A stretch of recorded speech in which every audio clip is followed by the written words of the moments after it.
Salam damai sejahtera dalam kasih Kristus.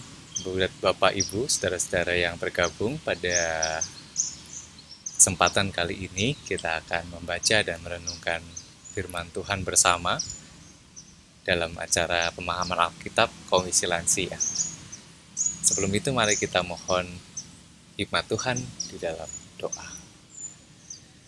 Kami mohon hikmat-Mu ya Allah Roh Kudus, dalam kami memperjumpakan sabda firman Tuhan dengan kehidupan kami, besertalah dengan kami ya Tuhan, memberikan hikmat dalam pembacaan firman Tuhan yang kami akan baca bersama-sama. Di dalam nama-Mu yang kudus kami berdoa dan memohon. Amin. Ibu Bapak, saudara-saudari yang terkasih dalam Tuhan Yesus Kristus, saat ini saya berada di sebuah kompleks gereja Hati Kudus Yesus yang ada di Bantul, Yogyakarta. Dan di dalam kompleks ini ada sebuah candi yang disebut orang sebagai Candi Ganjuran. Di dalam candi tersebut ada patung Tuhan Yesus yang digambarkan sebagai raja dalam budaya Jawa dan berpakaian sebagai raja Jawa. Tetapi yang menarik saudara-saudara, di bawah candi tersebut ternyata ditemukan sebuah mata air asli yang ditemukan itu mengandung mineral yang baik untuk kesehatan. Nah, mata air ini terpancar terus-menerus dan tidak pernah kering semasa musim kemarau. Ketika mengingat ini, saudara-saudara, di area ini ada sebuah mata air yang selalu memancar. Saya mengingat sebuah bagian firman Tuhan ketika Yesus mengatakan bahwa dan memperkenalkan dirinya sebagai air hidup. Kita akan membaca bagian firman Tuhan tersebut dan mengingatnya kembali. Saya ajak kita semua untuk membuka Alkitab kita pada Injil Yohanes pasal 4 ayat 5 sampai 14 kita baca bersama-sama.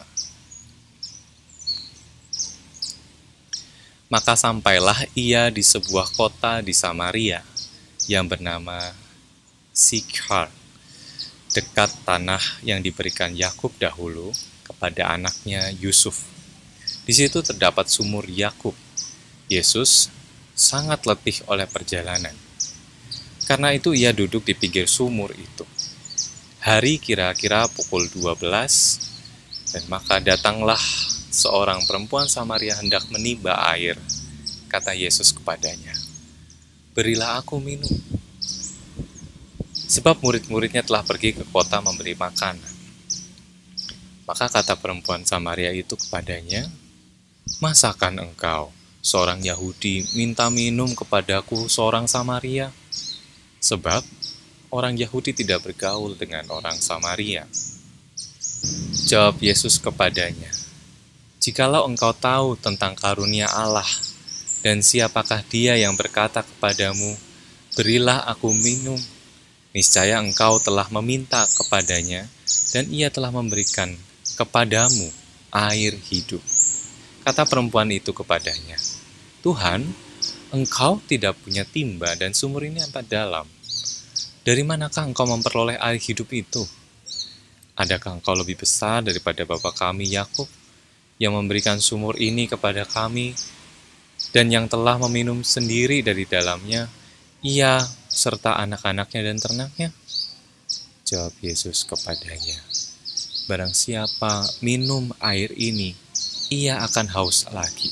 Tetapi barang siapa minum air yang kuberikan kepadanya, ia tidak akan haus untuk selama-lamanya. Sebaliknya, air yang akan kuberikan kepadanya akan menjadi mata air di dalam dirinya, yang terus-menerus memancar sampai kepada hidup yang kekal." Bapak Ibu yang terkasih dalam Tuhan Yesus Kristus, ketika kita melihat kembali percakapan Yesus dengan perempuan Samaria, ada yang canggung di dalamnya. Ketika Yesus meminta air kepada perempuan Samaria, "Berikanlah aku minum." Tetapi perempuan Samaria itu berkata, "Masa engkau seorang Yahudi minta minum kepadaku?" Tampaknya ada yang tidak baik di dalam relasi antara orang Yahudi dengan orang Samaria. Begitu yang jelas diterangkan di dalam Injil. Tapi kenapa mereka tidak begitu leluasa dalam berbicara? Saudara-saudara, orang Samaria memang tidak terlalu dipandang baik oleh orang Yahudi karena mereka sudah melakukan perkawinan campur dengan bangsa yang lain, sedangkan orang Yahudi menjunjung kemurnian terhadap bangsanya sebagai bangsa pilihan Allah. Tetapi saudara-saudara, bangsa Samaria pun juga tidak terlalu disukai berkaitan dengan iman yang tradisi iman yang selama ini dihidupi oleh orang Yahudi. Karena orang Samaria hanya mempercayai beberapa kitab yang dibaca oleh orang Yahudi. Nah, beberapa hal tersebut menutup relasi antara orang Samaria dan orang Yahudi. Tetapi ketika Yesus justru bercakap dengan perempuan Samaria itu, kita melihat bahwa rancangan keselamatan Tuhan itu tidak hanya berujung kepada kalangan sendiri, kalangan orang Yahudi, tetapi juga kepada seorang yang berbangsa lain, bahkan seorang yang tidak disukai oleh orang lain. Saudara-saudara, ketika Yesus meminta minum kepada seorang Samaria itu, tetapi seorang Samaria itu heran kenapa orang Yahudi meminta kepada Yesus.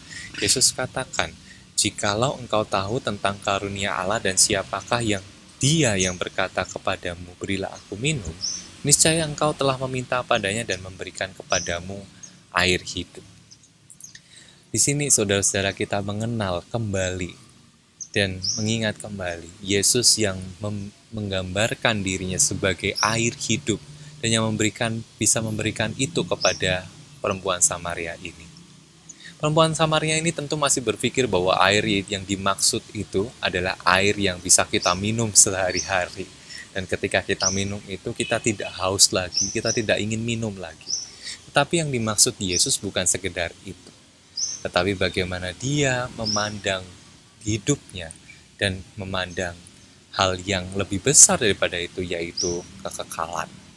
Ketika Yesus menawarkan air hidup, tapi juga dia meminta minum kepada seorang Samaria ini.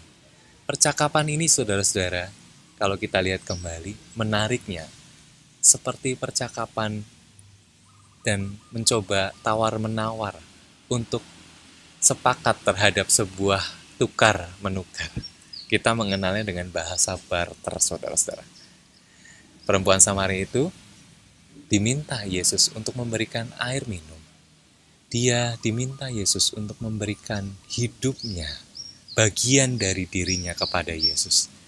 Tetapi Yesus juga menawarkan dirinya sebagai keselamatan yang kekal itu, dengan gambaran yang jelas diterima oleh perempuan Samaria itu.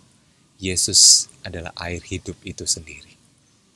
Dan ini saudara-saudara membuat kita tahu bahwa semua kita juga ditawarkan air hidup itu. Kita mengenal Yesus sebagai air hidup itu, yang mampu menyegarkan diri kita, yang mampu membasuh kita, membersihkan kita dari segala dosa, dan mengarahkan kita kepada hidup yang kekal. Yesus sanggup memberikan itu. Tetapi Yesus pun meminta sebuah hal dari dalam diri kita, bagian dari diri kita. Seperti ia meminta kepada perempuan Samaria itu, berilah aku minum.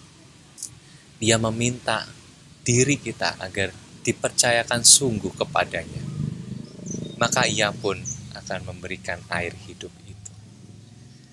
Kepercayaan itu seperti memberikan sesuatu, saudara.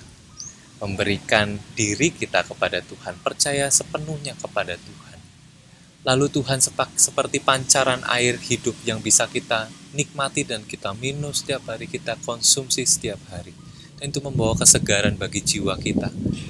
Barangkali kita sudah mencari Tuhan selama hidup, mencari makna hidup, mencari kebahagiaan selama hidup kita. Kita mencari kesegaran kala kita merasa kekeringan dalam hidup. Kita mencari kesegaran itu dari kebanggaan hidup kita, perjalanan kita hingga saat ini, di usia sekarang ini, kesuksesan-kesuksesan hidup, harta yang bisa kita nikmati, yang kita sudah kumpulkan dari semasa muda. Tetapi toh ada banyak orang yang merasakan itu tidak bisa membawa kebahagiaan semata-mata. Dan dari sini pembacaan Injil ini kita mau diingatkan kembali. Air hidup itu dekat dengan kita. Ketika kita berjumpa dengan Yesus, kita menatap pancaran air hidup yang siap memuaskan dahaga kita. Membasahi kembali jiwa kita yang kering, yang tidak tidak mampu merasakan kebahagiaan kekal di dalam hidup yang di tengah pergumulan ini. Dan ketika kita memandang kekekalan, Tuhan sanggup menyegarkan hati kita. Tuhan memberikan keselamatan kekal di atas segala dosa-dosa kita yang telah kita lakukan. Tetapi Tuhan juga meminta diri kita, bagian dari diri kita, untuk percaya sungguh kepada Sang Sumber air hidup itu, agar kita dibasuh kembali, kita minum kembali air hidup itu. Mari kita refleksikan apakah kita masih menerima Yesus, menerima keselamatannya sebagai sumber kebahagiaan kita yang mampu menyegarkan batin kita. Atau kita mencari-cari selama ini, di manakah kebahagiaanku? Dan kita berusaha membeli kebahagiaan hidup kita dengan cara kita sendiri. Dan kita berkata, hidup kita tidak pernah merasa bahagia. Padahal kebahagiaan itu ada di hadapan kita ketika Yesus menawarkan pada kita, akulah air hidup itu. Barang siapa minum air ini, ia tidak akan haus lagi. Yang kedua, saudara-saudara, dalam percakapan ini, Yesus membawa perempuan Samaria ini lebih jauh mengenal dia. Bukan hanya sekedar sebagai seorang Yahudi biasa yang biasa dia hindari karena tradisi. Awalnya perempuan Samaria ini hanya melihat Yesus sebagai seorang Yahudi biasa, maka itu dia heran kenapa seorang Yahudi bisa meminta air minum kepadanya. Tetapi lebih jauh, Yesus katakan, kalau engkau kenal siapa yang meminta air minum itu dan menawarkan air hidup itu. Perempuan Samaria itu akhirnya pun beranjak melihat Yesus sebagai seorang pengajar yang mulia. Tapi bukan hanya itu saja, ketika Yesus berusaha bersahabat dengan perempuan Samaria ini, dan Yesus mengerti sungguh pergumulan pribadinya, bahwa perempuan Samaria ini tidak hanya sekali bersuami, dia tahu latar belakang seorang Samaria ini, maka seorang Samaria ini tertegun dan tahu betapa sungguh Yesus bukan seorang Yahudi atau pengajar biasa.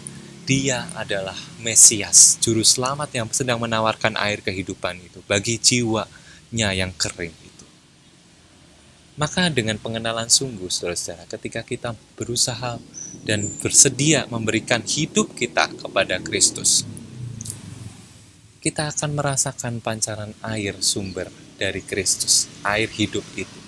Dan kita bukan hanya mengenal Yesus sebagai sosok yang disembah biasa dan dikagumi biasa, tetapi Yesus sebagai Tuhan dan Juru Selamat. Dan pada akhirnya, saudara-saudara, perempuan itu mengundang banyak orang untuk datang kepada Yesus. Di perikop yang akhir ini, saudara-saudara bisa lihat nanti, perempuan itu mengajak orang-orang untuk datang kepada Yesus. Lihat saudara-saudara, seorang yang menerima air hidup itu bukan hanya berhenti untuk menikmati air hidup yang menyegarkan dirinya, menyegarkan dahaga jiwanya itu.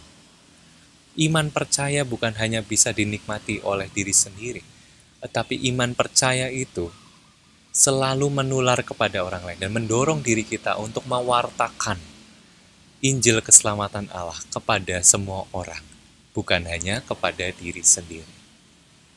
Saya mengingat teman-teman saya yang selalu membagikan tempat makanan enak, tempat minuman enak, tempat tongkrongan yang nyaman, yang cozy, yang bagus, yang terkenal, yang viral, yang nikmat.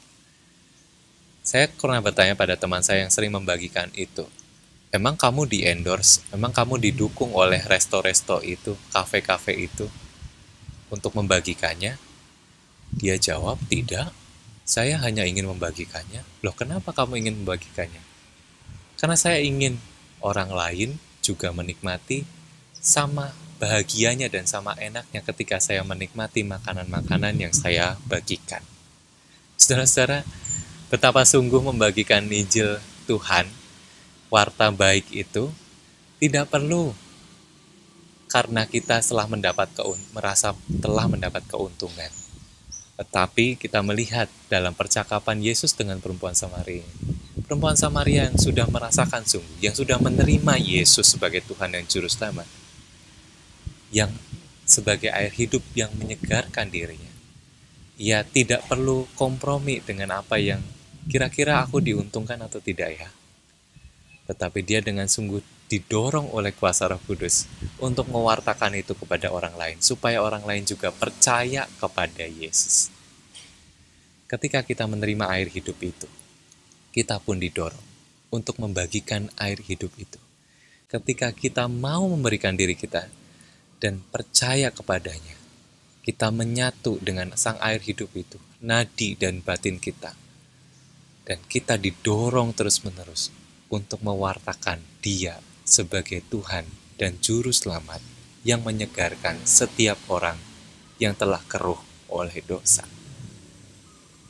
Kiranya Tuhan memberkati kita melalui renungan kita kali ini. Tuhan Yesus memberkati. Amin.